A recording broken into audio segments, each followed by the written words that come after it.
This podcast is brought to you by Most Valuable Podcasts, leading the league in podcasting entertainment.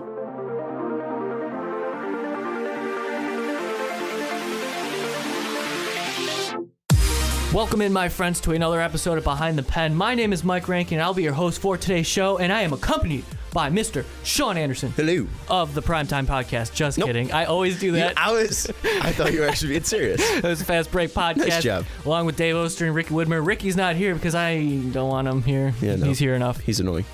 Hey, Ricky. Hey, Ricky. Hey, Vikings suck. The Vikings do suck. No, I hate it. We're talking a lot of sports today, and sports and things, because that's what we got for you on Behind the Pen. Is that what we do on the I think that's our podcast? job here on Most Valuable Podcast. I think we usually talk sports. Speaking of Most Valuable Podcast, go to blogtalkradio.com/Most Valuable Podcast to listen to the Fast Break Podcast, as well as everything else that we have for you in the sporting world, and maybe even some video games and some other stuff. So check it out. Also become a Patreon. That's important to us. We will do more for you if you support us, even more so than you do on YouTube, which you can subscribe to our channel on Most Valuable Podcast, right? I think we're pretty good with the necessities here. Yeah, the video game stuff might not be on Blog Talk Radio, but the video games will definitely be on YouTube. Yeah, if you guys like video games, check it out. Like we got Madden and Overwatch and stuff. Probably going to be live streaming Madden pretty soon. Oh, there you go. I think we're going to either do it on Fridays or Saturdays, something like that. We'll kind of mix in fantasy football talk, because we usually don't talk fantasy football. Pretty cool. Yeah, I mean, my fantasy team is really middle of the pack, 3-2, 2-3. Is that in the MVP league? In the MVP league, I'm actually doing okay. Oh, in the MVP league, what's up, guys? By the way, whoever's in this league, I'm the best. We're good. I really haven't made many roster changes because of the way I drafted in the 20-man league, so I'm proud. But anyway, we have a lot on tap for today's show, and mainly we're going to focus on baseball because the Chicago Cubs, if you haven't heard, are moving on to the NLCS, a chance at a pennant for the first time since 1945. And I don't know why Sean's so upset about it. It's just one of those things. Because I'm a Sox fan. You guys are annoying. What do you mean we're annoying? Oh my God. We deserve this. Do you? We do. Do you really? Why do you deserve it? Well, me being a 20-something-year-old, well, honestly, okay, like, with the Chicago Cubs, going back to, 1908 was their last championship, nobody's seen them win ever, right? No, everyone's dead. No, well, true. Everyone's dead. Everyone's. And the last time they've actually won a pennant was 1945. Most of the people from that are really, dead. that was during World War II, when World War II was coming to an end. After World War II. So, hey. That was 10 years after World War II. 2016, this is the year I'm telling you guys, this is it. The Cubs have the most balanced team out of anybody left in the playoffs. We'll probably talk ALCS as well, the Blue Jays and Indians. And as always, we got Chicago Bears talk. Bears. Unfortunately. The 1-4 Bears. God. I'm hoping for that number one pick. That's all we need now. I said 10-6. Let's talk Cubs. Okay, let's talk Cubs first. We're going Cubs baseball first because we have to. What an insane series that was between the Cubs and Giants. A fun series, a really fun series. I mean, game one, obviously you got your pitching duel, which I'm kind of coming around to the pitching duels on the MLB side. I don't know if it's just because it's just I like pitching much more than hitting. But the thing is that was a crazy pitching matchup, and then Javi just cracks one to left field, and you're like, is it going to go out? Is it going to go out? Matt Vasgersian's freaking out on the call. I love it. And then that was crazy. I mean, game two just obliterated Shark, which I kind of like seeing because I hated him when he was in the White Sox because he just sucked. But also, I kind of have some love for him since he was my favorite wide receiver at Notre Dame. And then obviously game three with the crazy comeback, the crazy Bryant home run, and then even game four with the crazy comeback. Yeah, well, you know what? I want to break down game by game, not necessarily go too deep into it, but there's some things that I'm going to talk about and some stuff.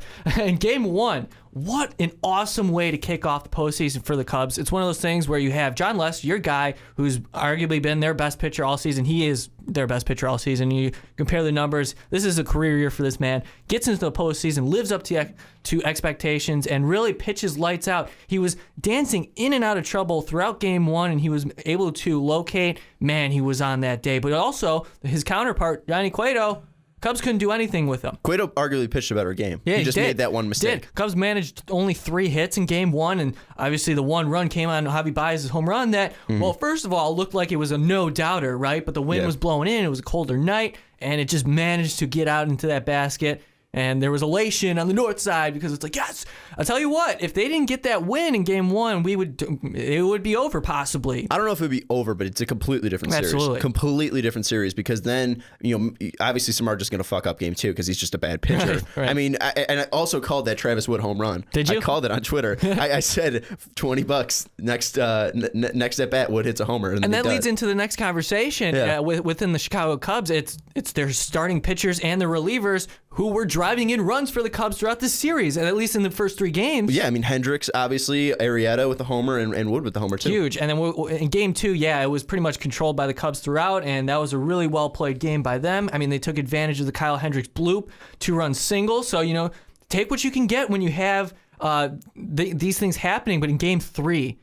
Real quick though, but how worried are you about Hendricks' arm? Because I know he did take that shot right back up. I mean, he was throwing a bullpen session today, so I think he'll be all right. I think he'll be healthy. I'm assuming he starts game 2. Does it worry you at all?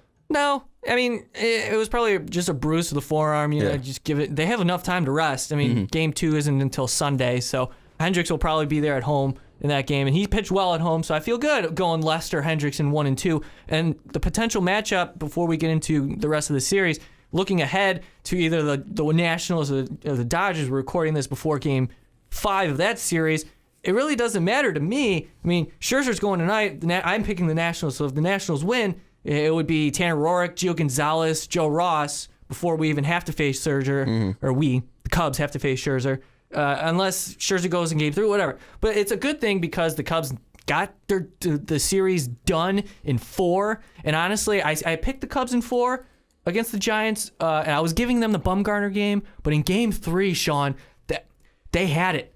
They absolutely had it, and that was when Jake Arrieta hit that 3-run homer off Mad Bum, and that offense was anemic throughout the entire series to that point. Anthony Rizzo was over. I mean, you had guys like Chris Bryant, Javi Baez. They were the only ones contributing. And you had an opportunity with Jake Arrieta mound. He goes 6 innings, gives you a chance to win. Gives you the homer, too. Absolutely. He was the player of that game until the 8th inning.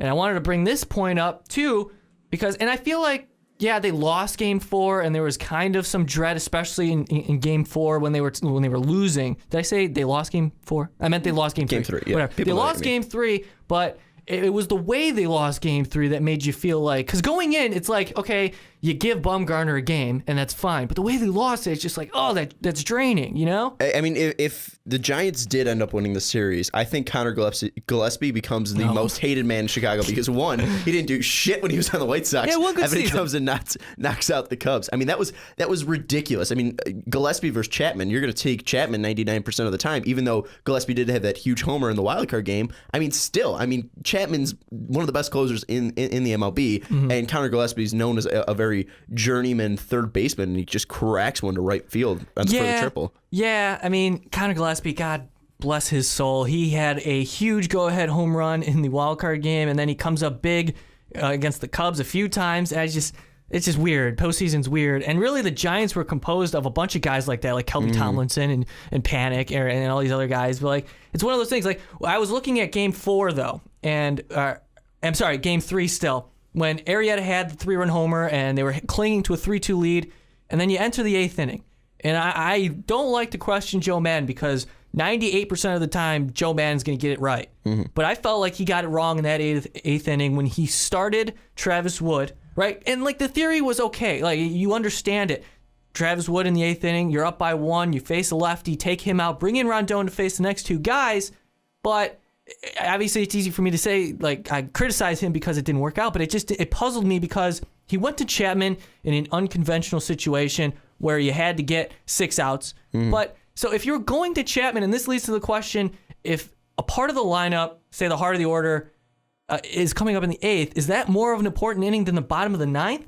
I think that just because, I mean, it's in the fucking name. I mean, he's a closer. He's got to go in and close this game out. And I think that's why you have a guy like Rondon to be your setup guy, to rely on him in the 8th, or even have Pedro Strop to do that as well. You need that setup guy to set him up for the clean knockout. Because, I mean, obviously, you want your best pitcher to go up against their best hitters just because to give you the best matchup here. But you also need to have trust in your bullpen that the guys that you have there can close out games. And I think that obviously, Rondon wasn't fantastic in his outing. He faced he faced one batter and gave up a hit. I mean, he walked a guy and then gave up a hit. He was dealing with injury at the end of the season. Really didn't get much work in September. I mean, he's a dominant pitcher, but we haven't seen that consistency yet, especially coming off that injury. But what I'm trying to get to is in that situation, obviously it failed. It was a huge game. Obviously, you can clinch and move on after a sweep, whatever. Don't even have to worry about Game 4. If you're going to bring in Chapman in the 8th inning, why not start him in that inning? And then that way you have Rondon in the 9th or whoever you want to throw in as, a safety cushion, because obviously Rondon's been a closer before. He's been the Cubs closer before they acquired Chapman. You even have C.J. Edwards in the bullpen, who's got electric stuff. You even had Mike Montgomery. I know he's more of a long reliever, but still he was lights out when he came in. Absolutely. So I just felt like that just didn't resonate well with me, especially the way it happened. But in the 9th inning, it was huge. Despite the fact they lost in, 13 that game, Chris Bryant with that game-tying home run in the 9th inning, that's one of those things. Like, this Cubs team isn't going to give up, and we saw it in the game winner in Game 4. They were dominated by Matt Moore all night, and in the 9th inning, they get the largest comeback victory in postseason history. It was just elation. And something that I talked about with you earlier, I think it was last Friday before Game 1 happened, was postseason magic, or those moments that really stick out to you. And I said, I don't know where this is going to come from for the Cubs, because last year was Schwarber, and obviously the Mets had more postseason magic with Daniel Murphy, and that's kind of why you guys got knocked out. And then obviously just the Royals were just a better team, and that's why they won. They won last year. Yeah, and the Cubs couldn't hit good pitching, but yeah. Yeah, but with the Cubs this year, I mean, you see the Javi hit that almost goes that barely gets out there. That's some postseason magic there. Absolutely. You got Javi Baez, who was huge in the first 2 games with those 2 huge hits, and then you obviously have Chris Bryant barely hitting one out. Yep. And you even see the comeback in Game 4. It was just it's crazy that you might be seeing some magic from the Cubs, and that's really what's things are going the Cubs' way for the first time. It seems like forever, especially in the postseason. This stuff doesn't happen to the Cubs, and I know all these things where people are saying, oh, the goat and the curse and everybody.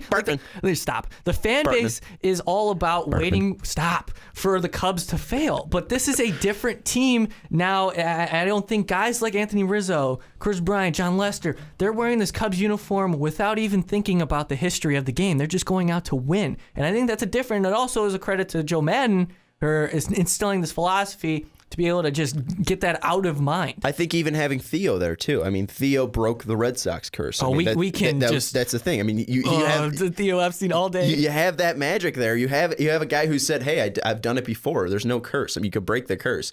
I think that definitely helps too. And I also just think that Cubs fans in general, I know that they're the most worrisome and depressed fans in the league, but still, I think that some Cubs fans are kind of like, all right, we're getting through this. I kind of see some glimmer of hope, and it kind of makes me happy as a White Sox fan, because if they do lose, you guys are gonna be so crushed, and it's gonna be hilarious. No, this is the best opportunity for the Cubs to win the World Series, and I believe they will get to. I think the biggest test for them was the San Francisco Giants, and there was that's what a lot of Cubs fans. There was a smaller margin for error in the NLDS because one game can swing, and it's easier to win 3 in a row than having to win 4 in a row. Obviously, if you're down 3-0 as opposed to 2-0 as the Giants were.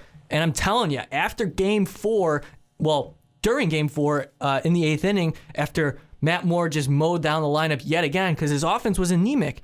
I think it was Javier Baez is the leading hitter on offense besides... Travis Wood. Travis Wood had...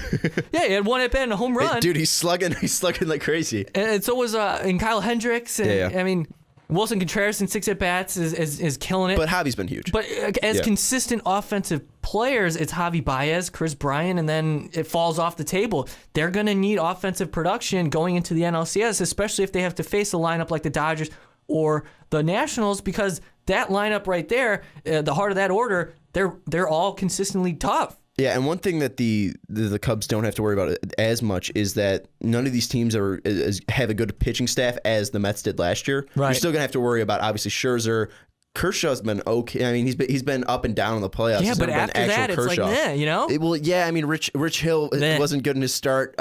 So, I mean, obviously, the Dodgers have the worst pitching rotation. But then again, I would say that they do have something about them that's. I mean, obviously, Corey Seager's been hitting the lights out. Their lineup, yeah. Chase out at least clutch. I mean, Adrian Gonzalez, I know he hasn't been the same Adrian Gonzalez we've seen, but he's still, Aegon. I mean, he could turn it on. Just, guys like that can really turn it on. Jack Peterson's dangerous if he can hit a fastball. But I mean, the thing is that I think the Nationals probably give the Cubs the most to worry about because you do have Scherzer, you have Gio Gonzalez, who is a veteran. I know he hasn't been as great as he once was.